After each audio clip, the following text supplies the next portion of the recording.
Stephen Donaldson from North Ayrshire was a passionate cyclist who spent more than a decade inspiring transplant recipients after getting his own life-saving heart transplant. Then, last May, Stephen died in a cycling accident at the age of 63. But from the sadness came something positive. Stephen's donated liver went on to save a life, completing what his family call a remarkable full circle. Organ donation has gone through many changes here in the last few years and now runs under an opt-out system, although families are always involved before any donation takes place. Stephen's siblings, Drew and Eleanor, are volunteering at the British Transplant Games in Sheffield this weekend in his honour.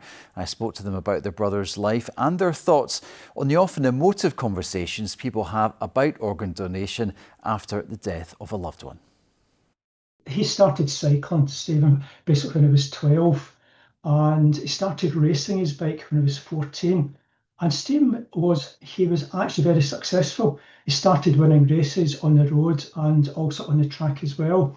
But when he was 18, he started having issues with his heart, and that meant that he had to stop racing. So from age 18 up until 2010, his heart condition got worse and worse. And it got to the stage, basically back in 2010, where he could hardly walk, right? I think at the time, we realised that Stephen didn't have long to actually live.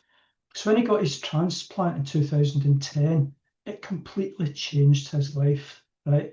And Stephen then, after about 2 years, was actually able to start training again.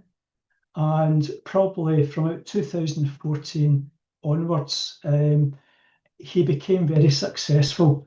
And I think because he realised that his heart transplant had given him a gift of life, right? He wanted to share that. And he was quite keen in getting everybody who he spoke to actually register, to actually do exactly the same as the person who had actually donated his heart had done. Right? So, Stephen, he had 15 years doing what he loved. And then he died last year. But what makes Stephen's situation a wee bit different is that Stephen was actually then able to actually pass on that gift of life. And Eleanor, how at the time, what did you feel about Stephen and his accident having come through such a big challenge in his life, and all his work that he did with charity to try and make things better for people? We've spoken to the team because we knew we wouldn't get him back about organ donation. Was it possible? Stephen was on loads of different drugs over the years, and we really didn't think it would happen. So we went through the whole process, and yes, we were able to donate.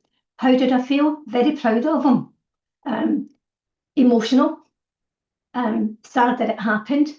Stephen's mantra when he was out on the bike, you get on your bike, you take your chances. It was basically how he said it.